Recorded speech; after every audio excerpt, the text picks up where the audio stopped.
ಏನು ಸಾಧನೆಯನ್ನು ಮಾಡಿದರೂ ಸಹಿತ ಭಗವಂತನಲ್ಲಿ ಭಕ್ತಿಯನ್ನು ಮಾಡದಿರೇ ಇದ್ದರೆ ಮಾಡಿರ್ತಕ್ಕಂತಹ ಎಲ್ಲ ಕರ್ಮವೂ ಸಹಿತ ವ್ಯರ್ಥ ಅಂತ ಹೇಳ್ತಾ ಇದ್ದಾರೆ. ಶಮಯೇವ ಹಿ ಕೇವಲಂ. ನೀನು ಇಲ್ಲಿಂದ ಬದಲಿಗೆ ನಡ್ಕೊಂಡು ಹೋದರೂ ಅಷ್ಟೇನೆ ಏನು ಉಪಯೋಗ ಇಲ್ಲ ಅಂತ ಹೇಳ್ತಾ ಇದ್ದಾರೆ. ಭಗವಂತನ ಅನುಗ್ರಹವಾಗಬೇಕು, ಅವನು ಮನಸ್ಸನ್ನು ಮಾಡಬೇಕು. ಇವ ನನ್ನವ ಅಂತ ಹೇಳಿ ಸ್ವೀಕಾರವನ್ನು ಮಾಡಿದಾಗ ಮಾತ್ರ ಅವನ ಅನುಗ್ರಹವಾಗತ್ತೆ. ಇಲ್ದಿರ ಇದ್ರೆ ನೀವು 1000 ಸಾಧನೆಯನ್ನು ಮಾಡಿದ್ರು ಸಹಿತ ಅದೆಲ್ಲ ವ್ಯರ್ಥವಾಗಿ ಬಿಡುತ್ತೆ. ಹಾಗಿದ್ರೆ ನಾವಿವಾಗೆಲ್ಲವೂ ಸಹಿತ ಬೇಕಾದಷ್ಟು ಸ್ನಾನ, ಸಂಧ್ಯಾವಂದನೆ, ದೇವರ ಪೂಜೆ ಈಗ ಮಾಡ್ತಾ ಇರ್ತಕ್ಕಂಥ ಒಂದು ಪಾರಾಯಣಾದಿ ಕರ್ಮಗಳೆಲ್ಲವೂ ಸಹಿತ ವ್ಯರ್ಥವ ಅಂತ ಹೇಳಿದ್ರೆ ಅದೆಲ್ಲ ವ್ಯರ್ಥ ಅಲ್ಲ. ನೀನು ಈಗ ಅಭ್ಯಾಸವನ್ನು ಮಾಡಿಕೊಂಡು ಹೋಗು. ಆನಂತರದೊಳಗಡೆಗೆ ಭಗವಂತ ಒಂದು ಕಾಲವನ್ನು ಕೊಡ್ತಾನೆ, ಒಂದು ಪರಿಪಕ್ವತಾ ಕಾಲ ಅಂತ ಹೇಳ್ತಾ ಇದ್ದಾರೆ. ಅದಕ್ಕೊಂದು ದೃಷ್ಟಾಂತವನ್ನು ಕೊಡ್ಬೋದು. ದೃಷ್ಟಾಂತ ಅಂದರೆ ಎಕ್ಸಾಂಪಲ್. ಮಾವಿನ ಹಣ್ಣಿನ ಕಾಲ. ಈಗ ಅಂಗಡಿಯಿಂದ ತೊಗೊಂಡ್ಬಂದ ತಕ್ಷಣದಲ್ಲೇನೆ ಅಂಗಡಿಯಲ್ಲಿ ತಗೊಳ್ಳೋವಾಗ ಹಸಿರು ಬಣ್ಣಕ್ಕಿರುತ್ತೆ. ಮನೆಗೆ ತಗೊಳ್ಳೋಷ್ಟೊಳಗಡೆ ಆಗಲೇ ಅದು ಹೊರದಿ ಬಿಟ್ಬಿಟ್ಟಿರುತ್ತೆ, ಹಣ್ಣಾಗೋಗ್ಬಿಟ್ಟಿರುತ್ತೆ. ಹಿಂದಿನ ಕಾಲದಲ್ಲಿ ಹಾಗಲ್ಲ. ಆ ಕಾಯನ್ನು ತೆಗೆದುಕೊಂಡು ಬಂದು ಹುಲ್ಲಿನ ಮೇಲೆ ಹಾಕು, ಅದರ ಮೇಲೆ ಮತ್ತೆ ಹುಲ್ಲನ್ನು ಮುಚ್ಚಿಟ್ಟಾಗ ಒಂದು 4-5 ದಿವಸಗಳಾದ ನಂತರದಲ್ಲಿ ಅಥವಾ ಪಕ್ವತಾವಸ್ಥೆಗೆ ಬರೋದು. ಈಗ ಅದೇ ರೀತಿಯಾದಂತಹದ್ದೇ ಆಗೋಗ್ಬಿಡ್ತಾ ಇದೆ ಎಲ್ಲ. ರೆಡಿಮೇಡ್ ಫುಡ್ ಇದ್ದಂತೆ, ಇನ್ಸ್ಟೆಂಟ್ ಫುಡ್ ಇರುತ್ತಲ್ಲ ಆ ರೀತಿಯಲ್ಲಿ. ಆದರೆ ಆ ಭಗವಂತನ ಅನುಗ್ರಹ ಪಡಿಬೇಕಾಗಿದ್ರೆ ಭಗವಂತನೇ ಹೇಳ್ತಾ ಇದ್ದಾನೆ, ಬಹೂನಾಂ ಜನ್ಮನಾಮಂತೆ ಜ್ಞಾನವಾನ್ ಮಾಂ ಪ್ರಪಂಚತೆ. 100 ಜನ್ಮವನ್ನು ಎತ್ತಬೇಕು. ಆ ನಂತರದೊಳಗಡೆಗೆ ಭಗವಂತನ ಸ್ಫುಟವಾಗಿರ್ತಕ್ಕಂಥ ಜ್ಞಾನ ಬರುತ್ತಂತೆ. ಆ ಜ್ಞಾನ ಯಾವಾಗ ಬೇಕಾದ್ರೂ ಸಹಿತ ತಿರೋಹಿತವಾಗಿ ಬಿಡಬಹುದು. ಅದು ಸ್ಥಿರವಾಗಿ ಉಳಿಯಬೇಕು. ನಾವು ಕೆಲಸ ಬೇಕಾದಷ್ಟು ಸಾಧನೆಯನ್ನು ಮಾಡ್ತೀವಿ ಎಲ್ಲರ ಮುಂದೆ. ಮನೆಗೆ ಹೋಗಿದ ತಕ್ಷಣ ಯೂಯಂ ಯೂಯಂ ಮಯಂ ಮಯಂ, ನಿಮ್ಮ ಪಾಡು ನಿಂತು ನನ್ನ ಪಾಡು ನಂದು. ಅದೇ ನಿರ್ವ್ಯಾಜವಾಗಿರತಕ್ಕಂತಹ ಭಕ್ತಿಯನ್ನು ಮಾಡಬೇಕು. ನಿರ್ವ್ಯಾಜವಾಗಿರತಕ್ಕಂಥ ಸಾಧನೆಯನ್ನು ಮಾಡಿದಾಗ ಮಾತ್ರ ಭಗವದ್ ಅನುಗ್ರಹವೇ ಹೊರತು ಈ ಆಟಾಟೊಬ್ಬ ಭಯಂಕರಕ್ಕೆಲ್ಲವೂ ಸಹಿತ ಭಗವಂತ ಮೆಚ್ಚೋದಿಲ್ಲ. ಹಾಗಂದರೆ ಬೇಕಾದಷ್ಟು ಜನ ಹಠ ಸಾಧನೆಯನ್ನು ಮಾಡ್ತಕ್ಕಂಥವ್ರು ಇದ್ದಾರೆ. 1 ತಿಂಗಳು ಉಪವಾಸ ಇರ್ತಾರೆ. ನಾವು ಏಕಾದಶಿ 1 ದಿವಸ ಉಪವಾಸ ಇರೋದಕ್ಕೆ ಹಿಂದೆ ಮುಂದೆ ನೋಡ್ತಿದ್ದೀವಿ ಅಂದರೆ ಅದ್ರ ರಾಯಚೂರು, ಕೊಪ್ಪಳ ಅಂತ ಕಡೆಗೆ ನಾನು ಹೋಗ್ಬಿಡ್ತು ಅಂತಂದರೆ ಮುಂದಾಯ್ತು ಕತೆ. ಏಕಾದಶಿ ಮಾಡ್ತೀವಿ ಅಂತ ಹೇಳೋದು ಅಷ್ಟೇ, ಮಾಡಲಿಕ್ಕೆ ಆಗ್ತಿಲ್ಲ ಅಂತ ಸ್ಥಿತಿ ಆಗಬೇಕು. ಅಂದರೆ ಆ ಪ್ರದೇಶವೇ ಆ ರೀತಿಯಲ್ಲಿ ಇರತಕ್ಕಂಥದ್ದು. ಅಂದರೆ ನಿರ್ವ್ಯಾಜವಾಗಿರ್ತಕ್ಕಂಥ ಭಕ್ತಿಯನ್ನು ಮಾಡಿದಾಗ ಭಗವಂತನ ಅನುಗ್ರಹ. ಅಂಥ ಸೇವೆಯನ್ನು ಯಾರು ಮಾಡ್ತಾರೆ ಅಂತಂದರೆ ನಮ್ಮ ವಾಯುದೇವರು ಬಿಟ್ಟು ಇನ್ಯಾರೂ ಮಾಡಲಿಕ್ಕೆ ಸಾಧ್ಯ ಇಲ್ಲ. ನಿರ್ವ್ಯಾಜವಾಗಿರತಕ್ಕಂಥ ಒಂದು ಭಕ್ತಿಯವರು ಭಗವಂತನಲ್ಲಿ, ಭಗವಂತನ ಅನುಗ್ರಹಕ್ಕೋಸ್ಕರವಾಗಿ ಇದನ್ನೆಲ್ಲ ಮಾಡ್ತಾ ಇದ್ದಾರೆ. ಮಾಡಿಬಿಟ್ಟಿದ್ದಾನೆ ಭಗವಂತ ಅವರಿಗೆ. ಹಾಗಿದ್ರೆ ನಿರ್ವ್ಯಾಜತ್ವ ಹೇಗೆ ಬರುತ್ತೆ ಅಂದರೆ ಅದಕ್ಕೂ ಒಂದು ದೃಷ್ಟಾಂತವನ್ನು ನೋಡಬಹುದು. ಲೋಕದಲ್ಲಿ 3 ರೀತಿಯಾಗಿರ್ತಕ್ಕಂಥ ವ್ಯಕ್ತಿಗಳಿರ್ತಾರಂತೆ. ಯಾವುದೋ ಒಂದು ಕಾಲದಲ್ಲಿ ಬಂದು ಸಹಾಯವನ್ನು ಮಾಡತಕ್ಕಂಥದ್ದು. ಎಲ್ಲ ನಾವು ಇಲ್ಲಿ ಹೋಗ್ತಾ ಇರ್ತೀವಿ, ಒಂದು ಬ್ಯಾಗ್ ಏನು ಕೆಳಗಡೆ ಬಿದ್ದೋಗ್ಬಿಡುತ್ತೆ. ತಕ್ಷಣ ತೆಕ್ಕೊಟ್ಟ, ಥ್ಯಾಂಕ್ ಯು ಸರ್ ಅಂತಂತಾನೆ. ಇವನು ಥ್ಯಾಂಕ್ ಯು, ಓಕೆ ಸರ್ ಕೊಟ್ಬಿಡ್ತಾನೆ. ಅಷ್ಟೇ, ಮುಗಿದೋಯ್ತು. ಅವ್ರಿಗವ್ರಿಗೆ ಮುಗಿದೋಯ್ತು, ಸಹಾಯ ಆಗೋಯ್ತು. ಅದು ಪುನಃ ತಿಳಿಯೋದು. ಇಲ್ಲಿ ಕೆಲವರು ಇರ್ತಾರೆ. ಹೇಗೆ ಅಂತಂದರೆ ಅವರು ನಮಗೇನಾದರೂ ಸಹಾಯ ಮಾಡಿದ್ರೆ ನಾವು ಅವ್ರಿಗೆ ಮಾಡಬೇಕು. ನೀವು ನಮ್ಗೆ ಒಂದು ಕಡೆಗೆ ಅಲಂಕಾರ ಕೊಡಿಸಿದ್ರೆ ನಾನು ನಿಮ್ಮ ಕಡೆಗೆ ಇನ್ನೊಂದು ಕಡೆಗೆ ಅಲಂಕಾರ ಕೊಡಿಸ್ತೀನಿ. ಇದೊಂದು ರೀತಿಯಾಗಿರ್ತಕ್ಕಂತಹ ಸಹಾಯ. ಇನ್ನು ಕೆಲವರು ಇರ್ತಾರೆ, ಅವರು ಹೇಗೆ ಅಂತಂದರೆ ಅವರಿಂದ ಪ್ರತ್ಯುಪಕಾರವನ್ನು ಬಯಸದೀರ ಅವರಿಗೆ ಉಪಕಾರವನ್ನು ಮಾಡತಕ್ಕಂಥದ್ದು. ಇನ್ನೂ ಒಂದು ಕ್ಯಾಟಗರಿ ಇದೆ. ಅದು ನಾವೆಲ್ಲ ಸೇರುವಂಥದ್ದಲ್ಲ ಆ ಕ್ಯಾಟಗರಿಗೆ. ಅದೆಲ್ಲ ವಾಯುದೇವರಿಗೆ ಮಾತ್ರ ಮೀಸಲು. ಅದು ಯಾವುದು ಅಂತಂದರೆ, ನಮಗೆ ಅಪಕಾರವನ್ನು ಮಾಡಿದ್ರೂ ಸಹಿತ ಅವ್ರಿಗೆ ಉಪಕಾರ ಮಾಡೋದಂತೆ. ಯಾವಾಗ ಮಾಡಿದ್ರು? ವಾಯುದೇವರು ಅಲ್ಲ. ದುರ್ಯೋಧನ ಮಾಡಬಾರದಿರ್ತಕ್ಕಂಥ ಆ ಕಾರ್ಯವನ್ನು ಮಾಡಿಬಿಟ್ಟ. ಮೋಸದ ದ್ಯೂತ ಎಲ್ಲರಿಗೂ ಗೊತ್ತಿದೆ, ಮೋಸದ ದ್ಯೂತ ಅಂತ ಹೇಳಿ. ಕೊನೆಗೆ ಅವ್ರಿಗೆ ಅಪಮಾನವನ್ನು ಮಾಡಬೇಕು ಅಂತ ಹೇಳಿ ವನವಾಸದಲ್ಲಿದ್ದಾಗ ತನ್ನ ಒಂದು ಸಂಪತ್ತನ್ನು ಎಲ್ಲರಿಗೂ ಪ್ರದರ್ಶನ ಮಾಡಬೇಕು ಅಂತ ಹೇಳಿ ಬೇಕಾದಷ್ಟು ಆಭರಣ ಹಾಕ್ಕೊಂಡು ನರಾಲ್ಪೈನ್ ಸರಾಲು ಅಂತ ಹೇಳಿ ತಿಳ್ಕೊಂಡು ಒಂದು ಗಾದೆ ಇದೆ. ಅಂದರೆ ಒಂದು 4 ಸರ ಹಾಕೊಂಡ್ಬಿಡ್ತಾರೆ, ಕುತ್ತಿಗೆ ಎಲ್ಲ ನೋಡಿ ಬೆಂಡ್ ಹಾಕೊಂಡ್ಬಿಡುತ್ತೆ ನಮಗೆ ಅಲ್ಲ. ಅವ್ರು ಬೇಕು ಅಂತ ಕೆಲವರು ಹಾಕ್ಕೊಂಡಿರ್ತಾರೆ. ಯಾಕೆಂದರೆ ನಾವು ಪ್ರದರ್ಶನ ಮಾಡಲಿಕ್ಕೋಸ್ಕರವಾಗಿ. ಮದುವೆಗಳೆಲ್ಲವೂ ಸಹಿತ ಕೆಲವೊಂದು ಮದುವೆನಲ್ಲ, ಅಷ್ಟೇ ಎಲ್ಲ ಮದುವೆನಲ್ಲ, ಕೆಲವು ಮದುವೆನಲ್ಲಿ ಇರುತ್ತೆ ಅಲ್ಲ.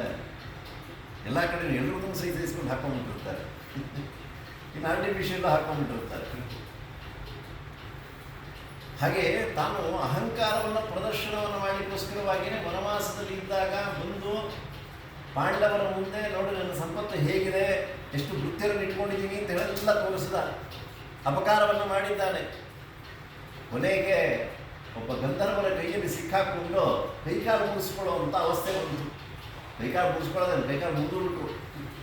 ಎಲ್ಲ ಭಗವಂತನ ಸಂಕಲ್ಪ ಅದು. ಕೊನೆಗೆ ಅವರನ್ನು ಹೆಡೆಮುಡಿ ಕಟ್ಟಿ ಬಂಧನದಲ್ಲಿ ಇಟ್ಟುಬಿಟ್ಟಿದ್ದಾರೆ. ಆ ನಂತರದೊಳಗಡೆಗೆ ಧರ್ಮರಾಜರು ಹೇಳ್ತಾ ಇದ್ದಾರೆ ಭೀಮಸೇನ ದೇವರಿಗೆ, ಹೋಗಿ ಅವನನ್ನು ಕಾಪಾಡಿ ಎಂದು. ಏನು ಹೇಳಬೇಕಾಗಿತ್ತು? ನಾವಾಗಿದ್ದಿಲ್ಲ ಅಲ್ಲ. ಅವನು ಮಾಡುವಂಥ ಮೋಸಕ್ಕೆ ಅಲ್ವಾ, ಕುತ್ತಿಗೆ ಕುರುಗೂ ಸಹಿತ ಪಾಪ ಬರಲ್ಲ ಅಂತ ನೋಡ್ತೀವಿ. ಎರಡನೇ ಮಾತು ಮಾತಾಡಲಿಲ್ಲ ಭೀಮಸೇನ ದೇವರು. ಮರು ಕ್ಷಣದೊಳಗಡೆಗೆ ಹೋದರು. ಹೋಗಿ ಆ ದುರ್ಯೋಧನನನ್ನು ಬಿಡಿಸಿ ನಂತರದೊಳಗಡೆಗೆ ಬರ್ತಾ ಇದ್ದಾರೆ. ಇದು ನಿರ್ವ್ಯಾಜವಾಗಿರತಕ್ಕಂತಹ ಸೇವೆ ಅಂತ. ಹಾಗೆ ಭಗವಂತನಲ್ಲಿ ನಾವು ನಿರ್ವ್ಯಾಜವಾಗಿರ್ತಕ್ಕಂಥ ಭಕ್ತಿಯನ್ನು ಮಾಡಬೇಕಂತೆ. ನಾವು ಹಾಗೆಲ್ಲ ಮಾಡಲ್ಲ. ಪಂಚಾಮೃತ ಅಭಿಷೇಕ ಮಾಡಿಸ್ತೀನಿ, ನನಗೊಂದು ಪ್ರಮೋಷನ್ ಕೊಡಿಸು. ಮಧು ಅಭಿಷೇಕ ಮಾಡ್ತೀನಿ, ಒಂದು ಇನ್ಕ್ರಿಮೆಂಟ್ ಕೊಡಿಸು, ಅಂದರೆ ಇನ್ಸೆಂಟಿವ್ ಜಾಸ್ತಿ ಮಾಡಿಸು. ಬರೀ ಇಂಥದ್ದನ್ನೇ ಕೇಳ್ಕೊಂಡಿರ್ತೀವಿ ಹೊರತು ಬೇರೆ ಯಾವುದೇ ರೀತಿಯಾಗಿರ್ತಕ್ಕಂಥ ನಿರ್ವ್ಯಾಜತ್ವ ಇರ್ತಕ್ಕಂಥ ನಮ್ಮಲ್ಲಿ ಬರೋದೇ ಇಲ್ಲ. ಏನೋ ಒಂದು ವ್ಯಾಜವನ್ನು ಇಟ್ಕೊಂಡೇ ನಾವು ಕಾರ್ಯವನ್ನು ಮಾಡ್ತಾ ಇರ್ತೀವಿ. ಅವರು ಹಾಗೆ ಮಾಡಲಿಲ್ಲ. ನಮಗಿಂತ ದೊಡ್ಡವರಿಗೆ ಮಾತ್ರ ನಾವು ಸಹಾಯವನ್ನು ಮಾಡಬೇಕು ಅಂತ ಕೆಲವರು ಇರ್ತಾರೆ. ನಮಗಿಂತ ಕೆಲವರು ಕೆಳಗಿರೋ ಹೋಗಿ ಹಾಕಿ ಮಾಡಬೇಕು ಅಂತ ಹೇಳಿ. ಆದರೆ ನಮ್ಮ ವಾಯುದೇವರ ಆ ರೀತಿಯಲ್ಲ. ಪ್ರತಿಯೊಂದು ಜೀವರಾಶಿಗಳಿಗೂ ಸಹಿತ ಅನುಗ್ರಹವನ್ನು ಮಾಡ್ತಾ ಇದ್ದಾರೆ. 632 ಶತಶ್ವಾಸ ಜಪಗಳ 3 ವಿಧ ಜೀವರೊಳ ಅಬ್ಜಜ ಕಲ್ಪ ಪರ್ಯಂತ. ಒಂದು ದಿವಸ ಅಲ್ಲ, 2 ದಿವಸ ಆಯಿತು. ನಮಗೇನಾದರೂ ಒಂದು ಪದಾರ್ಥವನ್ನು ಯಾರಾದರೂ ಒಬ್ಬರು ಹೇಳೋದು ತೊಗೊಂಬನ್ನಿ ಅಂತ ಹೇಳಿ ಆಗದೇ ಇತ್ತಂದ್ರೆ ಅಲ್ಲೇ ಇಟ್ಬಿಟ್ಟು ಫೋನ್ ಮಾಡಿಬಿಡ್ತೀವಿ. ಅಂದರೆ ನನ್ನ ಕೈಯಲ್ಲಿ ಎತ್ಕೊಂಬರೋಕ್ಕಾಗಿಲ್ಲ, ಅಲ್ಲೇ ಹಾಕಿದ್ದೀನಿ, ಬೇಕಿದ್ರೆ ಎತ್ಕೊಂಡು ಹೋಗಿ ನೀವು ಅಂತ. ಆದರೆ 1 ದಿವಸ ಅಲ್ಲ, 2 ದಿವಸ ಅಲ್ಲ, ನಾವು ಎಷ್ಟು ದಿವಸಗಳು ಬದುಕಿರ್ತೀವೋ, ಎಷ್ಟು ಜೀವರಾಶಿಗಳಿದ್ದಾರೋ, ಅದು ಸಾತ್ವಿಕರಾಗಿರಬಹುದು, ರಾಜಸರಾಗಿರಬಹುದು, ತಾಮಸ ಜೀವರಾಶಿಗಳಾಗಿರ್ಬೋದು, ಎಲ್ಲರಲ್ಲಿಯೂ ಸಹಿತ ಅವರಿಂದ ಪ್ರತ್ಯುಪಕಾರವನ್ನು ಬಯಸದಿರನೇ ಅವರಲ್ಲಿ ಶ್ವಾಸೋಚ್ಛ್ವಾಸವನ್ನು ಮಾಡಿಸ್ತಾ ಇದ್ದಾರೆ. ಪ್ರತಿ ಕ್ಷಣದಲ್ಲೂ ನಾವು ವಾಯುದೇವರ ಸ್ಮರಣೆಯನ್ನು ಮಾಡಬೇಕು. ಪೂರ್ವಿಕರಿದ್ದರು ಹೇಗಿದ್ರು ಒಂದು ಮುಖ್ಯ ಪ್ರಾಣ ಮುಖ್ಯ ಪ್ರಾಣ ಮುಖ್ಯ ಪ್ರಾಣ ಮುಖ್ಯ ಪ್ರಾಣ ಅಂತ ಇರುತ್ತೆ. ನಿದ್ರೆ ಬಂದಾಗ ಮಾತ್ರ ಸೈಲೆಂಟಾಗಿರೋದು ಅಷ್ಟೇ. ಎಚ್ಚರ ಬಂತು ಅಂದರೆ ಮತ್ತೆ ಮುಖ್ಯ ಪ್ರಾಣ ಅಂತಂತಂತು. ಸುಳ್ರಾಯರು ಅಂತ ಹೇಳಿದರು ನಮ್ಮ ಹಿರಿಕರು. ಅವ್ರು ಯಾವಾಗಲೂ ಅದನ್ನು ಹೇಳ್ತಾ ಇರೋದು ಮುಖ್ಯ ಪ್ರಾಣ. ಕೇಳಿದ್ರಂತೆ, ಏನು ನೀವು 24 ಗಂಟೆ ಬರೀ ಮುಖ್ಯ ಪ್ರಾಣ, ಏನದು ಮುಖ್ಯ ಪ್ರಾಣ ಅಂತ ಹೇಳ್ತೀರ? ಅಂದರೆ ಅವರನ್ನು ಎಷ್ಟು ಸ್ಮರಣೆ ಮಾಡಿದ್ರೂ ಸಹಿತ ನಾವು ಅವರ ಋಣವನ್ನು ತೀರಿಸಲಿಕ್ಕೆ ಸಾಧ್ಯ ಇಲ್ಲ ಅಲ್ಲ. ಎಲ್ಲರಿಗೂ ಅನುಭವ ಬಂದಿರುತ್ತೆ, ಕೆಲವರಿಗೆಲ್ಲನೂ ಸಿಗುತ್ತೆ. ಕರೋನಾ ಒಂದು ಟೈಮ್ ಒಳಗಡೆಗೆ ಅಲ್ವಾ ಆಕ್ಸಿಜನ್ ಕೊಡಬೇಕು ಅಂತ ಹೇಳಿದ್ರೆ ಎಷ್ಟು ಒಂದು ಬಾಟ್ಲು ಆಕ್ಸಿಜನ್ ಅಲ್ವಾ, ದಿನಕ್ಕೆ ಎಷ್ಟು ಬೇಕೋ ತಗೊಳ್ಳೋಕ್ಕೆ ನೀವು ಸಂಪಾದನೆ ಮಾಡಿರೋದೆಲ್ಲನೂ ಅದಕ್ಕೆ ಇಟ್ಬಿಡ್ಬೇಕು. ಅಂದರೆ ಮಿನಿಮಮ್ ಒಂದು ದಿವಸಕ್ಕೆ 10,000 to 15,000 ರೂಪಾಯಿ, ಅದಕ್ಕಿಂತ ಜಾಸ್ತಿನೇ ಬೇಕಾಗುತ್ತೆ ಅಲ್ಲ. ಒಂದು ದಿವಸಕ್ಕೆ 15,000 to 20,000 ರೂಪಾಯಿ. 20,000 × 365 ಎಷ್ಟಾಯ್ತು ಲೆಕ್ಕ ಹಾಕಿ. ಎಷ್ಟು ಕೊಡ್ಬೇಕ್ರಿ ವಾಯುದೇವರಿಗೆ? ನಾನು ದಿನಾಂಕ ಸಹಿತ ಪೇಮೆಂಟು 10 ಪೈಸಾನೂ ಸಹಿತ ಕೊಡ್ತಾ ಇಲ್ಲ. ಅವರು ನಿನಗೆ ಕಾಸು ಕೊಡು ಅಂತ ಕೇಳೋದಿಲ್ಲ. ಅವರು ಕೇಳೋದಿಷ್ಟೇ, ಭಗವಂತನ ಸ್ಮರಣೆಯನ್ನು ಮಾಡಿರಿ, ಭಗವಂತನಲ್ಲಿ ನಿರ್ವ್ಯಾಜವಾಗಿರ್ತಕ್ಕಂಥ ಭಕ್ತಿಯನ್ನು ಮಾಡಿರಿ. ಅವರ ಸ್ಮರಣೆಯನ್ನು ಸಹಿತ ಮಾಡಬೇಕು. ಹಾಗೇನಾದರೂ ವಾಯುದೇವರ ಸ್ಮರಣೆಯನ್ನು, ದೊಡ್ಡವರ ಸ್ಮರಣೆಯನ್ನು ಮಾಡದೇ ಇದ್ದರೆ ಮಾಡಿರ್ತಕ್ಕಂಥ ಸ್ನಾನ, ಸಂಧ್ಯಾವಂದನೆ, ದೇವತೆಗಳು ಎಲ್ಲವೂ ಸಹಿತ ವ್ಯರ್ಥ ಅಲ್ಲೇ. ಅಪಕಾರ ಮಾಡಿರ್ತಕ್ಕಂಥವ್ರಿಗೆ ಉಪಕಾರ ಮಾಡಿರ್ತಕ್ಕಂತಹದ್ದು ಒಂದಾಯಿತು ಅಂತ ಹೇಳಿದ್ರೆ, ಅವರಿಗಿಂತ ಚಿಕ್ಕವರಿಗೆ ಅನುಗ್ರಹವನ್ನು ಮಾಡಿರ್ತಕ್ಕಂಥದ್ದಿದೆ. ಎಲ್ಲಿ ರಾಮಾಯಣದಲ್ಲಿ ತೋರಿಸ್ತಾ ಇದ್ದಾರೆ. ಇಂದ್ರಜಿತ್ತು ಶಕ್ತ್ಯಾಯುಧವನ್ನು ಪ್ರಯೋಗವನ್ನು ಮಾಡಿಬಿಟ್ಟ, ಬಂದಿದೆ, ಅದು ಎಲ್ರಿಗೂ ಸಹಿತ ಸ್ಪರ್ಶವಾಗುತ್ತಾ ಇದೆ. ಎಷ್ಟೋ ಜನ ಮೂರ್ಛಿತರಾಗಿಬಿಟ್ರು. ಇದಾದ ನಂತರದಲ್ಲಿ ಲಕ್ಷ್ಮಣದೇವರು ಸಹಿತ ಮೂರ್ಛಿತರಾಗುತ್ತಾ ಇದ್ದಾರೆ. ಆಗ ಗಂಧಮಾದನ ಪರ್ವತಕ್ಕಲ್ಲೂ ಇದನ್ನು ತರಬೇಕು, ಅಲ್ಲ ಸಂಜೀವಿನಿ ಪರ್ವತವನ್ನು ತರಬೇಕು. ಹೋದ ಸಂದರ್ಭದೊಳಗಡೆಗೆ ಕೆಲವೊಂದು ವಿಷಯ ಹೇಳ್ತಾರೆ, ಅದನ್ನು ಕೇಳಿದ್ರೆ ನಗಬೇಕೋ ಅಳಬೇಕೋ ಗೊತ್ತಾಗಲ್ಲ. ಯಾವುದೋ ಒಂದು ಗಿಡಮೂಲಿಕೆಯನ್ನು ತೊಗೊಂಬನ್ನಿ ಅಂತ ಹೇಳಿದ್ರಂತೆ ಸುಷೇಣರು, ದೇವತಾ ವೈದ್ಯರು. ಅವ್ರು ಹೋದ್ರಂತೆ, ವಾಯುದೇವರು ಗೊತ್ತಾಗಿಲ್ವಂತೆ ಯಾವ ಮೂಲಿಕೆ ತರಬೇಕು ಅಂತ ಹೇಳಿ. ಅಲ್ಲ, ಇವರು ಸರ್ವದ ಮೇಲೆ ಹೇಗಾಗ್ತಾರೆ ಅಲ್ವಾ? ಅದರ ಅರ್ಥವೇ ನಮಗೆ ಆಗೋದಿಲ್ಲ. ಯಾಕೆ ಇಡೀ ಪರ್ವತವನ್ನು ತೆಗೆದುಕೊಂಡು ಬಂದರು ಅಂತಂದರೆ, ನೋಡಿ ಮತ್ತಿನ್ನೊಂದು ಲೋಕ ದೃಷ್ಟಾಂತ ಕೊಡಬೇಕು, ಇಲ್ಲಾಂದ್ರೆ ಗೊತ್ತಾಗಲ್ಲ ನಮಗೆ. ಅಂಗಡಿ ಕಳಿಸ್ತಾರೆ, ಕಡಲೆಬೇಳೆ ಬೇಕು ಇವತ್ತಿನ ದಿವಸ, ಅಲ್ಲೇ ಮೊದಲು ಇನ್ನೂ ಏನೋ ಒಂದು ಫಂಕ್ಷನ್ ಇರುತ್ತೆ, ಹೆಗ್ಗಿಯೋ ಮಾಡೋಣ ಅಂತ ಹೇಳಿ ಕಡಲೆಬೇಳೆ ತೊಗೊಂಬಂದಿರ್ತಾರೆ. ತೊಗೊಂಬಂದು 2 ನಿಮಿಷ ಆಗಿರಲ್ಲ ಇನ್ನೂ ಸಹಿತ, ಅಯ್ಯೋ ಬೆಲ್ಲ ಹೆಚ್ಚಿಬಿಟ್ಟಿದೆ ಗೊತ್ತು ಕೊಡೋ,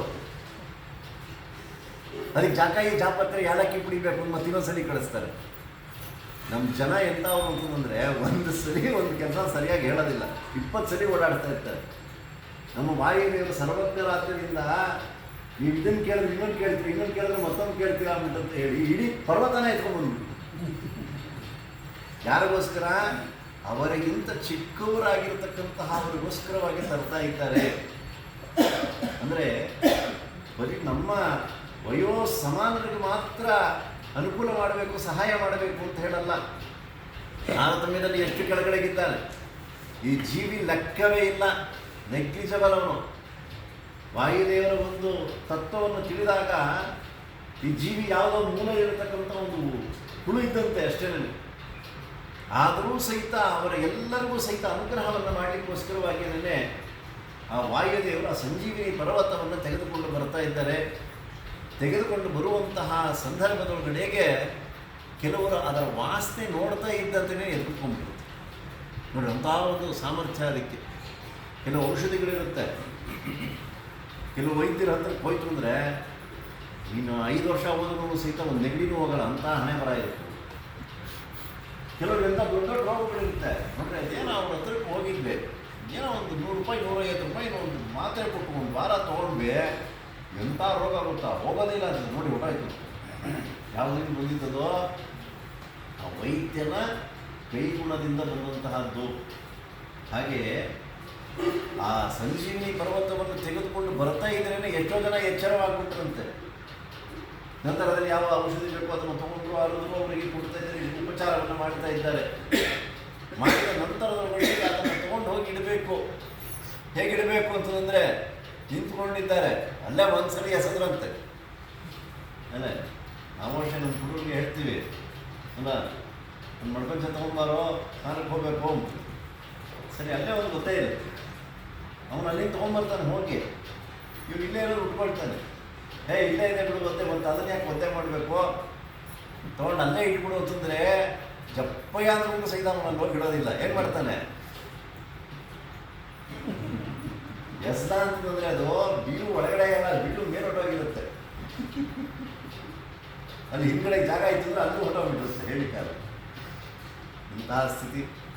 ಆದರೆ ನಮ್ಮ ವಾಯುದೇವರ ಸಾಮರ್ಥ್ಯ ಎಂಥದಂದ್ರೆ ಹನುಮಂತ ದೇವರದು ಕ್ಷಿಪ್ತ ಪಶ್ಚಾತ್ ಸಲೀಲಂ ಶತಮತುಲಮತೆ ಯೋಜನಾನಾಂ ಸೌಚ್ಚ ತಾವದ್ವಿಸ್ತಾರವಾಂಶ ಪಿಪಲಲವೈವ ವ್ಯಗ್ರಬುದ್ಧ್ಯಾತ್ವಯಾತ ಸಸ್ವಸ್ಥಾನಸ್ಥಿತಾತಿಸ್ಥಿರ ಶಕಲಶಿಲಾಜಾಲ ಸಂಶ್ಲೇಷಣಶ್ಚ ಛೇದಾಂಕ ಪ್ರಾಗಿವಾಭೂತ್ ಕಪಿವರ ವಪುಷಸ್ತೇನ ಮಕ್ಕೌಶಲಾಯ ಪ್ರಾಗಿವ ಅಭೂತ್ ಪ್ರಾಗ್ ಹೇಗಿತ್ತೋ ಹಾಗೆ ಇದೆ ಅಂತೇಳಿ ಪ್ರಾಗಿವಾಭೂತ್ ಕಪಿವರ ವಪುಷ ಕಪಿಗಳೆಲ್ಲವರ ಶ್ರೇಷ್ಠರಾಗಿರತಕ್ಕಂತಹವರು ನೀವು. ತೇನಮ ಕೌಶಲಾಯ ನಿಮ್ಮ ಕರಕೌಶಲ ಇದೆಯಲ್ಲ ಅದಕ್ಕೆ ದೊಡ್ಡ ನಮಸ್ಕಾರ ಅಂತ ಹೇಳ್ತಾ ಇದ್ದಾರೆ. ಆ ಪರ್ವತವನ್ನು ತಗೊಂಡ್ಬಂದ್ರು, ಆನಂತರದಲ್ಲಿ ಎಸೆದು ಬಿಟ್ಟಿರೋದು ಎಷ್ಟೋ ಯೋಜನ ದೂರದಲ್ಲಿ ಇದ್ದಂತಹದ್ದು. ಅದನ್ನು ತೆಗೆದುಕೊಂಡು ಬಂದಿದ್ದಾರೆ, ಮತ್ತೆ ಅಲ್ಲಿ ಹಾಕಿದ್ರೆ ತಕ್ಷಣ ಅದಲ್ಲೇ ಹೋಗುತ್ತಾ ಅದು ಹಾಕೋದಿಲ್ಲ. ಯಾರೋ ಶುಟ್ಟೆಲ್ಲ ಏನು ಮಾಡ್ತಾರೆ ಗೊತ್ತಾ, ಗಂಡದನ್ನೆಲ್ಲ ಹೊಡೆಯುವಂಥದ್ದು, ಅದನ್ನೆಲ್ಲ ಸಹಿತ ಗುರಿ ಇಟ್ಟು ಹೊಡಿಬೇಕು. ಅವನಿಗೆ ಒಂದು ಗನ್ನೊಳಗಡೆಗೆ ಒಂದು 5-6 ಬುಲೆಟನ್ನು ಹಾಕಿರ್ತಾರೆ. ಒಂದೊಂದು ಸರಿ ಹುಳ ಒಂದೊಂದು ಕಡೆ ಹೋಗ್ತಾ ಇದ್ದಾರೆ, ಅಲ್ಲ ಒಂದೇ ಕಡೆ ಹೊಡಿತಾನಮ್ಮ, ಆಗೋದೇ ಇಲ್ಲ. ಅದೇ ಹಾಗೆ ಇವನ ಹಣೆ ಬರಹ. ಆದರೆ ಆ ಪರ್ವತವನ್ನು ಎಲ್ಲಿಂದ ಕಿತ್ತುಕೊಂಡು ಬಂದರೋ ಅದೇ ಕಡೆಯಲ್ಲಿ ಎಸಿತಾ ಇದ್ದಾರಂತೆ. ಬಂದು ಅದು ಹಾಗೆ ಕೆಳಗಡೆ ಇಳಿತಂತೆ. ಹೇಗಿತ್ತು ಅದು ಅಂತ ಹೇಳಿದ್ರೆ ಒಂದು ಕೂದಲ ಎಳೆಯಷ್ಟು ಸಹಿತ ವ್ಯತ್ಯಾಸ ಇರಲಿರುವಂತೆ. ಇವಾಗ ಈ ಮೈಕ್ ತೆಗೆದು ಹೀಗೆ ಇಡಪ್ಪ ಮತ್ತೆ ನೋಡೋಣ, ಅಲ್ಲ ನಾನು 1000 ರೂಪಾಯಿ ಕೊಡ್ತೀನಿ, ಹಾಗಲ್ಲ. ಅಥವಾ ಮಾರ್ಕ್ ಮಾಡಿಬಿಟ್ಟಿರೋದು ಮೊದಲನೇ ಆಯಿತಾ, ಒಂದು ಡಬ್ಬಿ ಇದೆ, ಈ ಡಬ್ಬಿ ತೊಗೊಳ್ಳೋದು, ಇದು ಮಾರ್ಕ್ ಮಾಡೋದು, ಮತ್ತು ಅದನ್ನು ಅಲ್ಲೇ ಇಡ್ತು ಅಂತಂದರೆ ಅಲ್ಲೇ ಇಡೋದಕ್ಕೆ ಸಾಧ್ಯ ಇಲ್ಲ. ನೋಡಿ ಅಷ್ಟರೊಳಗಡೆ ವ್ಯತ್ಯಾಸ ಆಗೋಗ್ಬಿಟ್ಟಿರುತ್ತೆ.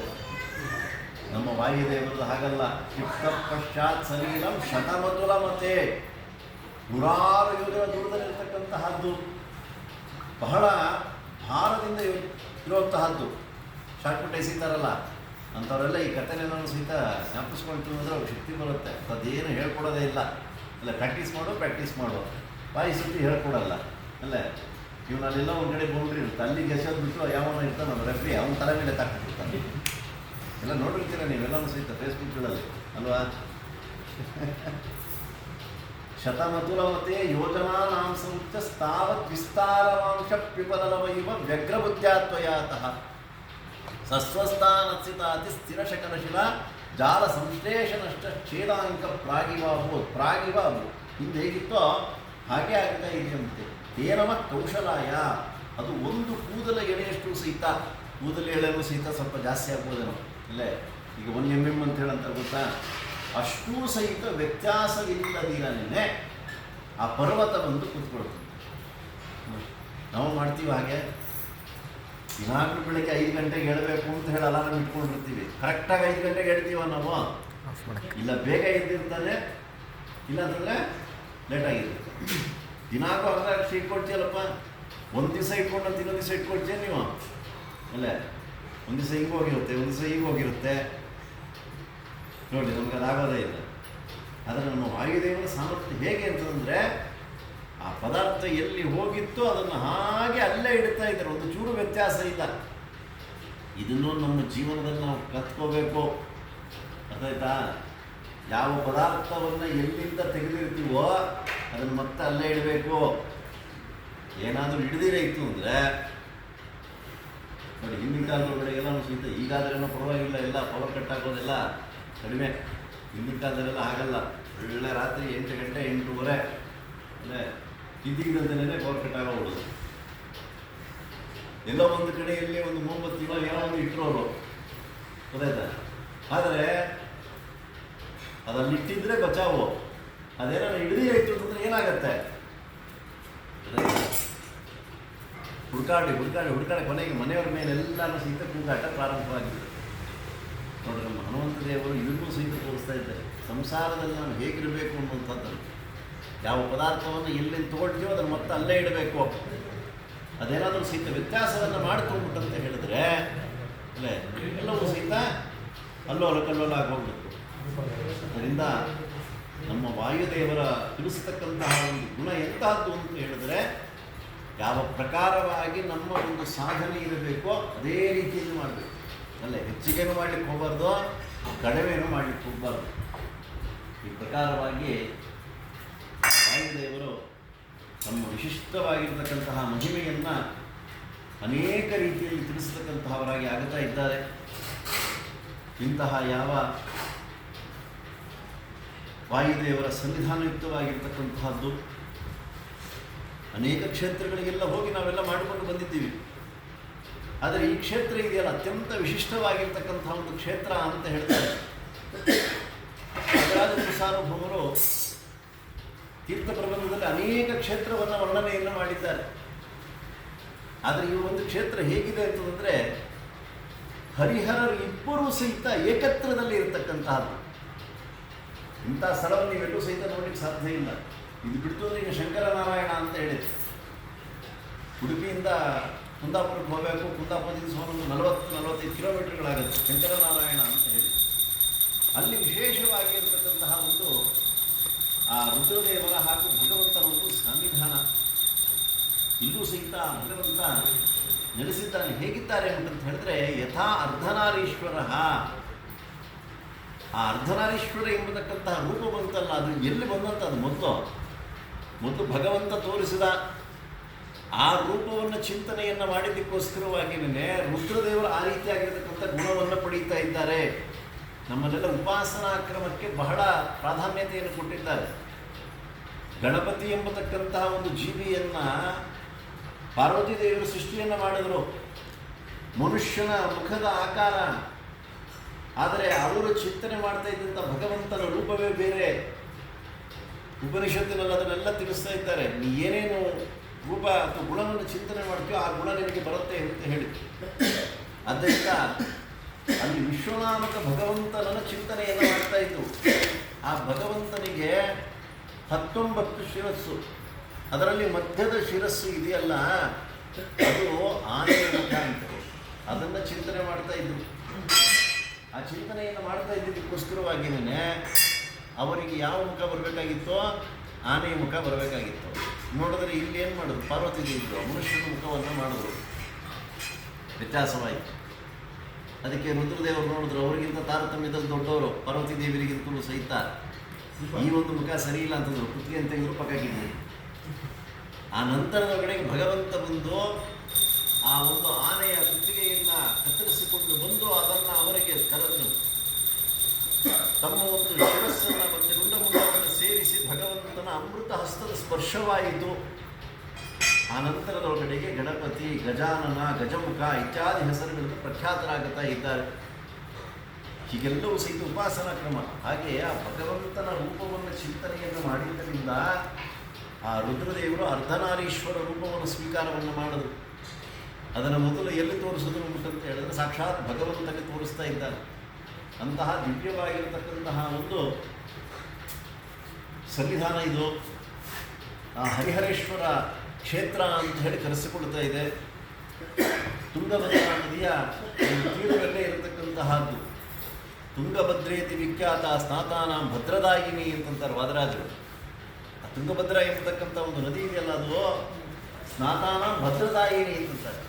ಯಾರವರು ಸ್ನಾನ ಏನು ಮಾಡ್ತಾರೋ ಇಲ್ಲೇ ಅವರಿಗೆ ಭದ್ರವನ್ನು ಭದ್ರವಾಗಿ ನಾನು ನೋಡ್ಕೊಳ್ತೀನಿ ಅಂತಂತ ಹೇಳ್ತಾ ಇದ್ದಾರೆ. ಹಾಗೆ ಆ ಹರಿ ಮತ್ತು ಹರ ಇಬ್ಬರೂ ಸಹಿತ ಒಂದೇ ಒಂದು ಪ್ರತಿಮೆಯಲ್ಲಿ ನಾವು ನೋಡಬಹುದು. ಬೆಳಗ್ಗೆ ನಾವು ಹೋಗುವಾಗ ಅಭಿಷೇಕ ಆಗುವಂತಹ ಕಾಲ ಎಲ್ಲ ಅಲಂಕಾರ ಆದಾಗ ನೋಡ್ಕೊಂಡ್ಬರ್ತೀವಲ್ಲ. ಇವತ್ತು ದಿವಸ ನಮ್ಮ ಪುಣ್ಯ ಏನು ಉಂಟಂತ ಹೇಳಿದ್ರೆ ಅವರ ಅಭಿಷೇಕಕ್ಕೆ ಮುಂಚಿತವಾಗಲೇ ಎಲ್ಲ ನಿರ್ಮಾಲ್ಯವನ್ನು ಮಾಡಿ ಎಲ್ಲ ಸಿದ್ಧರಾಗಿದ್ದರು, ಅಭಿಷೇಕ ಮಾಡಲಿಕ್ಕೆ ಸಿದ್ಧರಾಗಿದ್ದರು. ಅಷ್ಟೊಳಗಡೆಗೆ ನಾವು ಹೋಗಿದ್ವಿ. ಅಲ್ಲೇ ಬಲಭಾಗದೊಳಗಡೆಗೆ ರುದ್ರದೇವರು ತ್ರಿಶೂಲವನ್ನು ಹಿಡಿದುಕೊಂಡಿದ್ದಾರೆ. ಎಡಭಾಗದೊಳಗಡೆಗೆ ಸಾಕ್ಷಾತ್ ಭಗವಂತ ಚಕ್ರಧಾರಿಯಾಗಿ ಇರತಕ್ಕಂತಹ ಅವನು. ಆ ರುದ್ರದೇವರ ಭುಜ ಇದೆಯಲ್ಲ ಸ್ವಲ್ಪ ಕೆಳಗಿದೆ, ಭಗವಂತನ ಭುಜ ಸ್ವಲ್ಪ ಮೇಲಿದೆ. ತಾರತಮ್ಯದಲ್ಲಿ ನೋಡಿ ಎಷ್ಟು ಚೆನ್ನಾಗಿ ತೋರಿಸ್ತಾ ಇದ್ದಾರೆ ಎಲ್ಲರೂ ಸಹಿತ. ಕೆಲವ್ರಿಗೆ ಅದೇ ಬಿಡ್ತು ಅಂತ ಕೊಡೋದು ಬಂದ್ಬಿಡುತ್ತೆ. ಇದರಲ್ಲಿ ಯಾವುದೇ ರೀತಿಯಾಗಿರ್ತಕ್ಕಂಥ ಒಂದು ದ್ವೇಷ ಅಸೂಯೆಗಳು ಯಾವುದೂ ಸಹಿತ ಇಲ್ಲ. ಅಂದರೆ ಆ ರುದ್ರದೇವರು ಸಹಿತ ವಿಶೇಷವಾಗಿ ಭಗವಂತನ ಅನುಗ್ರಹಕ್ಕೆ ಪಾತ್ರರಾಗಿರ್ತಕ್ಕಂತಹ ಅವರು. ಹರಿ ಸರ್ವೋತ್ತಮ, ವಾಯು ಜೀವೋತ್ತಮ, ಹರ ಭಾಗವತೋತ್ತಮ ಅಂತ ಹೇಳ್ತಾ ಇದ್ದಾರೆ. ನಾವು ಅದನ್ನೆಲ್ಲ ಹೇಳೋದೇ ಬಿಟ್ಬಿಡ್ತೀವಿ. 2,000 ಹೊಡೆದು ಹೊಡಿತಾ ಇರ್ತೀವಿ ಕಪ್ಪಾಳ. ಏನಿದು ಏನು ಗೊತ್ತಲ್ಲ, ಮಾಡಿ ಬೇಡ ಅಂತ ಹೇಳಲ್ಲ. ಇಲ್ಲ, ರುದ್ರದೇವ್ರನ್ನೇ ಬಿಟ್ಬಿಡ್ತೀವಿ ನಾವು. ಆ ರುದ್ರದೇವ್ರನ್ನ ಬಿಡ್ತು ಅಂದ್ರೆ ಏನಾಗುತ್ತೆ ಅಂದರೆ ಮನಸ್ಸು ಎಲ್ಲೆಲ್ಲೋ ಹೋಗ್ತಾ ಇರುತ್ತೆ ಅಲ್ವಾ. ಇಲ್ಲಿ ಹರಿಸರ್ವಾತ್ಮ ವಾಯುದೇವತ್ವ ಹೊಡಿತಾ ಇರ್ತೀವಿ. ಅನ್ನೋದಿರ್ತಾರೆ, ಯಾವಾಗ ಬಂದ್ರಿ ಹರಿಹರಕ್ಕೆ ಯಾವಾಗ ಬಂದ್ರಿ ಚೆನ್ನಾಗಿದ್ದಾರೆ ಸುರೇಶ ಯಾವಾಗ ಬಂದ್ಯಪ್ಪ ಅಂದರೆ ಮನಸ್ಸಿಲ್ಲ, ಬಾಯಲ್ಲಿ ಮಾತ್ರ ಹೇಳ್ತಾ ಇದ್ದೀವಿ. ಕಾಯಕ ವಾಚಕ ಮಾನಸಿಕ 3 ಕಡೆಯಲ್ಲೂ ಸಹಿತ ಒಂದೇ ರೀತಿಯಲ್ಲಿ ಇರಬೇಕು. ಗೊತ್ತಾಯ್ತಾ? ಭಗವಂತನ ಅನುಗ್ರಹವೂ ಆಗಬೇಕು, ವಾಯುದೇವರ ಅನುಗ್ರಹ ಆಗಬೇಕು, ರುದ್ರದೇವರ ಅನುಗ್ರಹವೂ ಸಹಿತ ಆಗಬೇಕು. ಸಕಲ ತತ್ವಾಭಿಮಾನಿ ದೇವತೆಗಳ ಅನುಗ್ರಹ ಇತ್ತು ಅಂತಂದರೆ ನಾವೆಲ್ಲ ಕೆಲಸ ಮಾಡಲಿಕ್ಕೆ ಸಾಧ್ಯ. ಇದ್ದಿರೈತು ಅಂದರೆ ಒಂದೊಂದೇ ಲ್ಯಾಪ್ಸ್ ಆಗ್ತಿದ್ದು ಮುಗಿದೋಯ್ತು. ಗೊತ್ತಾಯ್ತು? ಬ್ಯಾಂಕ್ ಒಳಗಡೆ ಸಾಲ ತೀರಿಸ್ಬೇಕು, ಪ್ರತಿಯೊಂದು ತಿಂಗಳು ಇಶಿಶಿಶು ಅಂತ ಕಟ್ಬಿಟ್ಟು ಹೋಗ್ತಾ ಇರಬೇಕು ಲೋನ್ನು. ಇಲ್ಲ 1 ತಿಂಗಳು ಕಟ್ಟಲಿಲ್ಲ ಅಂತಂದರೆ ಅದ್ರದ್ದು ಎಕ್ಸ್ಟ್ರಾ ಕಟ್ಟಪ್ಪ ಅಂತಾರೆ. ಹಾಗೆ ಇನ್ನೊಂದು ಜನ್ಮ ಎತ್ತಬೇಕಾಗತ್ತೆ, ಇನ್ನೇನಿಲ್ಲ. ಆದ್ದರಿಂದ ತತ್ವಾಭಿಮಾನಿ ದೇವತೆಗಳನ್ನು ತಾರತಮ್ಯೋಪೇತವಾಗಿ ಸರಿಯಾದ ರೀತಿಯಲ್ಲಿ ಚಿಂತನೆ ಮಾಡ್ತಕ್ಕಂಥವರಾಗಿ ಆಗಬೇಕು. ಅಂತಹ ಯಾವ ವತ್ಸನಾಭ ಎಂಬತಕ್ಕಂತಹ ಒಂದು ಬಳ್ಳಿಯನ್ನು ದೃಷ್ಟಾಂತವನ್ನಾಗಿ ಕೊಡ್ತಾ ಇದ್ದಾರೆ. ಅದರಲ್ಲಿ ಒಂದು ಭಾಗ ವಿಷಯುಕ್ತವಾಗಿರತಕ್ಕಂಥದ್ದು, ಇನ್ನೊಂದು ಭಾಗ ಅಮೃತಯುಕ್ತವಾಗಿರತಕ್ಕಂಥದ್ದು ಅಂತ ಹೇಳ್ತಾ ಇದ್ದಾರೆ. ಹಾಗೆ ಇಲ್ಲಿ ಅಮೃತಯುಕ್ತವಾದಂಥದ್ದು ವಿಷಯುಕ್ತವಾಗಿರ್ತಕ್ಕಂಥ, ವಿಷಯುಕ್ತವಾಗಿದೆ ವಿಷ ಇತ್ತು ಅಂತ ತಿಳ್ಕೊಂಡ್ಬೇಡ್ರಿ. ಅಮೃತವನ್ನು ಭಗವಂತ ದೇವತೆಗಳಿಗೆ ಕೊಟ್ಟಿದ್ದಾನೆ, ಆ ರೂಪ ಎಂಬತಕ್ಕಂಥದ್ದು. ಇನ್ನು ವಿಷವನ್ನು ಪಾನ ಮಾಡಿದ್ದಾರೆ ರುದ್ರದೇವರು, ಆ ರೂಪ ಎರಡೂ ಸಹಿತ ಏಕತ್ರದಲ್ಲೇ ಇರತಕ್ಕಂತಹದ್ದು. ಅದೇ ಇಂತಹ ಒಂದು ದಿವ್ಯವಾಗಿರತಕ್ಕಂತಹ ಒಂದು ಸನ್ನಿಧಾನ ಇರತಕ್ಕಂಥದ್ದು ಈ ಒಂದು ಹರಿಹರ ಕ್ಷೇತ್ರ, ತುಂಗಭದ್ರಾ ನದಿಯ ಒಂದು ತೀರ ಎಂಬತಕ್ಕಂಥದ್ದು. ಇಂತಹ ಒಂದು ದಿವ್ಯವಾಗಿರ್ತಕ್ಕಂಥ ಕ್ಷೇತ್ರದಲ್ಲೇ ಅಲ್ಲಿ ಹರಿಹರರಿದ್ದಾರೆ. ಅವರ ಮಧ್ಯದಲ್ಲಿ ಇರತಕ್ಕಂಥವ್ರು ಇಲ್ಲಿದ್ದಾರೆ. ಯಾರವರು? ನಮ್ಮ ವ್ಯಾಸರಾಜರಿಗೆ ಪ್ರತಿಷ್ಠಾಪಕರಾಗಿರ್ತಕ್ಕಂತಹ ಇವರು ಇಲ್ಲಿಗೆ ಬರಬೇಕು ಅಂತ ಹೇಳಿ ಸುಮಾರು ಒಂದು 3 ವರ್ಷದಿಂದ ಅಂದ್ಕೊಂಡಿದ್ವಿ. ಕೊನೆಗೆ ಆನಂದ್ ಅಂತ ಅವ್ರಿಗೆ ಬೇಜಾರಾಗಬೇಕು ಅಲ್ಲೇ, ನೀವು ಹೇಳ್ತೀರ ಆಚಾರ್ಯ ಬರಲ್ಲ, ನೀವು ಹೇಳ್ತೀರ ಆಚಾರ್ಯ ಬರಲ್ಲ ಅಂತ ಹೇಳಿ. ಅಂದರೆ ನಾವು ಹೇಳಿದ್ರೆಲ್ಲ ಆಗೋದಿಲ್ಲ. ಅಲ್ಲಿ ಒಳಗಡೆಗಿದ್ದಾರಲ್ಲ ಅವರು ನಡೆಸ್ಕೋಬೇಕು. ನೀ ಇವತ್ತಿನ ದಿವಸ ಬಂದು ಇಲ್ಲಿ ಪಾರಾಯಣ ಮಾಡಿ ಹೋಗ್ಬಿಟ್ಟಂತ ಹೇಳಿ ನಾವು ಬೇಕಾದಷ್ಟು ಸಂಕಲ್ಪ ಮಾಡ್ಕೊಳ್ತೀವಿ, ಎಲ್ಲನೂ ಆಗತ್ತೆ ನೋಡ್ಬಿಟ್ಟಂತ ಹೇಳಿದ್ರೆ ನಾವು ಭ್ರಷ್ಟ ಸಂಕಲ್ಪರು. ನಾವು ಪ್ರತಿ ಸಲ ಹೇಳ್ತಿರ್ತೀವಿ, ನಾವೆಲ್ಲ ಭ್ರಷ್ಟ ಸಂಕಲ್ಪರು. ಭಗವಂತ ಒಬ್ಬನೇ ಸತ್ಯ ಸಂಕಲ್ಪ. ಗೊತ್ತಾಯ್ತಾ? ಅಂತಹ ಭಗವಂತನ ಚಿತ್ತಕ್ಕೆ, ವಾಯುದೇವರ ಚಿತ್ತಕ್ಕೆ, ರುದ್ರದೇವರ ಚಿತ್ತಕ್ಕೆ ಮೂರೂ ಸಹಿತ ಬಂದರೆ ಮಾತ್ರ ನಮಗೆ ಆ ಕಾರ್ಯ ನಡೆಯುತ್ತೆ ಹೊರತು ಇಲ್ದಿರೈತೆ ಚಪ್ಪಯ ಅನ್ನೂ ಸಹಿತ ನಡೆಯೋದಕ್ಕೆ ಸಾಧ್ಯ ಇಲ್ಲ. ಸುಮಾರು ಇದು 56ನೇ ಪಾರಾಯಣ. ಸುಮಾರು ನಾವು ಒಂದು 28-29ನೇ ಪಾರಾಯಣ ಇನ್ನು ಮಾಡಬೇಕು ಅಂತ ಅಂದ್ಕೊಂಡಿದ್ದು. ಎಷ್ಟಾಯಿತು? ಅದಾಯ್ತಾ? ಇನ್ನು 30 ಎಕ್ಸ್ಟ್ರಾ ಆಗಿ ಹೋಗ್ಬಿಟ್ಟಿದೆ. ಅಂದರೆ ಅವನ ಚಿತ್ತಕ್ಕೆ ಬರಬೇಕು. ನಿನ್ನ ಚಿತ್ತಕ್ಕೆ ಬಂದದ್ದು ಎನ್ನ ಚಿತ್ತಕ್ಕೆ ಬರಲಿ. ನಾವು ಸ್ವಲ್ಪ ವ್ಯತ್ಯಾಸ ಮಾಡ್ಕೊಳ್ತೀವಿ. ನನ್ನ ಚಿತ್ತಕ್ಕೆ ಬಂದದ್ದು ನಿನ್ನ ಚಿತ್ತಕ್ಕೆ ಬರಲಿ. ಅದು ಬರೋದೇ ಇಲ್ಲ ನಮ್ಮ ಮನೆ ಬರೋಕ್ಕೆ. ಅಲ್ಲ, ₹1 ಲಾಟ್ರಿ ಹೊಡಿಬೇಕು ನಾವು ಕೇಳ್ಕೊಳ್ತೀವಿ, ಬರಬೇಕಲ್ಲ ಅಲ್ಲಿ. ಅಂದರೆ ನನ್ನ ಚಿತ್ತಕ್ಕೆ ಬಂದದ್ದು ಅಲ್ಲ, ಬೇಕಾದಷ್ಟು ವೈಭೋಗ ಇರಬೇಕು ಅಂತ ಹೇಳಿ ದಾಸರು ಹೇಳ್ತಾರೆ. ಹಾಗೆ ಆ ಭಗವಂತನ, ವಾಯುದೇವರ, ರುದ್ರದೇವರ ಒಂದು ಮನಸ್ಸಿಗೆ ಬಂದಾಗ ಮಾತ್ರ ಇಂತಹ ಒಂದು ಕಾರ್ಯಗಳು ನಡೆಯುತ್ತೆ ಹೊರತು ಇಲ್ದಿರಿದ್ರೆ ಆಗಲ್ಲ. ತಿಂಗಳಿಗೊಂದೊಂದು ಆಚಾರ್ಯ ಎಲ್ಲಿ ಮಾಡ್ತೀವಿ? ತಿಂಗಳಿಗೊಂದೊಂದು. ಒಂದೊಂದ್ಸಲಿ 2 ತಿಂಗಳಾದ್ರೂ 3 ತಿಂಗಳು ಆಗೋದೇ ಇಲ್ಲ. ಆಯ್ತಾ? ಕರೆಕ್ಟಾಗಿ ತಿಂಗಳದ್ದು ಪಾಡ್ಯ, ಈ ಸಲ ಪಾಡ್ಯ, ಮುಂದಿನ ಸಲ ಪಾಡ್ಯ ಹೋಗ್ಬೇಕು, ಆಗಲ್ಲ. ಅದೇನು ಚೌತಿ ಆಗುತ್ತೋ, ಪಂಚಮಿ ಆಗುತ್ತೋ. ಆದರೆ ಒಂದು ಮಾತ್ರ ನಾವು ಹೇಳ್ಬೋದು, ಭಗವಂತನ ಅನುಗ್ರಹಕ್ಕೆ ಪಾತ್ರ ಆಗಿದ್ದೀವಿ ಅಂತ ಹೇಳಿ ಇದು ನಿಲ್ಲದಿರ ನಿರಂತರವಾಗಿ ನಡ್ಕೊಂಡು ಹೋಗ್ತೇವೆ. ಅದು ಅವನ ಅನುಗ್ರಹದಿಂದಲೇ ಹೊರತು ಬೇರೆ ಯಾವುದೂ ಅಲ್ಲ. ಹಾಗೆ ಇಂತಹ ಯಾವ ದಿವ್ಯವಾಗಿರ್ತಕ್ಕಂಥ ಒಂದು ಸನ್ನಿಧಾನದಲ್ಲಿ ಇವತ್ತಿನ ದಿವಸ ಕೋಟೆ ರಾಮಚಂದ್ರಾಚಾರ್ಯ ಅಂತ ಹೇಳಿ ಅಂದರೆ ಅವ್ರನ್ನ ನೋಡಿದ್ದೆ. ಪುರಂದರದಾಸರ ಬಗ್ಗೆ ವಿಶೇಷವಾಗಿರ್ತಕ್ಕಂಥ ಮಾಹಿತಿಗಳನ್ನು ಅವರು ಸಂಗ್ರಹವನ್ನು ಮಾಡಿದರು. ಕೊನೆಗೆ ಅದು ಗುಪ್ತವಾಗಿತ್ತು. ಬಂದಾಗಲೂ ಸಹಿತ 1-2 ಸಲ ತೋರಿಸಿದ್ರು ಅದನ್ನೆಲ್ಲನೂ ಸಹಿತ. ಒಳ್ಳೆ ಅಮೂಲ್ಯವಾಗಿರ್ತಕ್ಕಂಥ ವಿಷಯಗಳನ್ನೆಲ್ಲ ಅದನ್ನು ಬರೆದಿದ್ದಾರೆ. ಕೊನೆಗೆ ಏನೋ ಒಂದು 4-5 ಜನ ಅದು ಗೊತ್ತಾಗಿ ಆಮೇಲೆ PTD ಹೋಗಿ ಅದರಿಂದ ಪ್ರಿಂಟ್ ಆಯಿತು ಅನ್ಸುತ್ತಲ್ಲ. PTD ಒಳಗಡೆ ಪ್ರಿಂಟ್ ಆಗಿದ್ದಾಗೆ ಅವರಿಗೆ ಪುರಂದರ ಉತ್ಸವ ನಡೆಸ್ತಾರೆ. ಪುರಂದರ ಪ್ರಶಸ್ತಿಯನ್ನು ಸಹಿತ ಕೊಡ್ತಾರೆ. ಇಲ್ಲೇ ಬಿಡುಗಡೆ ಆಗಿತ್ತು ಕೂಡ್ಲಿ ಸ್ವಾಮಿ. ಹೌದಾ? ಮತ್ತೆ ಕೂಡ್ಲಿ ಸ್ವಾಮಿ ಇಲ್ಲ. ಅಂದರೆ ಇಂತಹ ಯಾವ ಒಳ್ಳೆ ಸಾಧನೆಯನ್ನು ಮಾಡ್ತಾ ಇರತಕ್ಕಂಥ ವ್ಯಕ್ತಿಗಳು. ಅವರ ಮಕ್ಕಳು ಪ್ರಭಾಕರ್ ಅಂತ ಹೇಳಿ ಮತ್ತು ನಮ್ಮ ಆನಂದ್ ತೀರ್ಥ ಅಂತ ಹೇಳಿ. ನಮಗೆ ಇವ್ರ ಪರಿಚಯ ಹೇಗಾಗಿದೆ ಅಂದರೆ, ನಾನು ಕೋಣಗುಂಟೆ ರಾಯರಮಠಕ್ಕೆ ಅರ್ಚಕನಾಗಿ ಹೋದೆ. ಆ ಸಂದರ್ಭದೊಳಗಡೆ ಇವರು ಪ್ರತಿನಿತ್ಯದಲ್ಲೂ ಸಹಿತ ಬಂದು ರಾಯರಿಗೆ ಪ್ರದಕ್ಷಿಣೆ ನಮಸ್ಕಾರ ಮಾಡಿಕೊಂಡು ಆಮೇಲೆ ಅವ್ರ ಕೆಲಸಕ್ಕೆ ಹೋಗೋರು. ಗುರುವಾರದತ್ತು ಸ್ವಸ್ತಿಕ್ ಬರುವಂಥದ್ದು. ಹಾಗಿಂದ ಪರಿಚಯ ಆಗಿ ಕೊನೆಗೆ ನಮ್ಮ ಮನೆಯಲ್ಲೂ ಸಹಿತ ಒಂದು ವ್ಯಾಸರ ಪ್ರತಿಷ್ಠಿತ ಪ್ರಾಣದೇವರಿದೆ ಆಚಾರ್ಯ ಅಂತ. ಒಂದ್ಸಲಿ ಹೋಗಿ ನೋಡಬೇಕು ಅಂದರೆ ಒಂದು 2 ಸಲ ಬಂದು ಇಲ್ಲಿ ನೋಡ್ಕೊಂಡು ಹೋಗಿದ್ದೆ. ಇಂತಹ ಸ್ಥಳದಲ್ಲಿ ಒಂದು ಪಾರಾಯಣ ಮಾಡಬೇಕು ಅಂತಾಗ ಅವರು ಬೇರೆ ಇನ್ಯಾವುದೋ ಒಂದು ಕಾರ್ಯಕ್ರಮ ಇತ್ತು ಅವರಿಗೆ. ನಾವು ಇಂಥ ದಿವಸ ಬರ್ತೀವಿ ಅಂತಂದರೆ ಪಾಪ ಅದನ್ನೆಲ್ಲವನ್ನು ಸಹಿತ ರದ್ದು ಮಾಡಿ ಇಲ್ಲಿದ್ದು ನಮಗೆಲ್ಲ ಅನುಕೂಲವನ್ನು ಮಾಡಿದ್ದಾರೆ.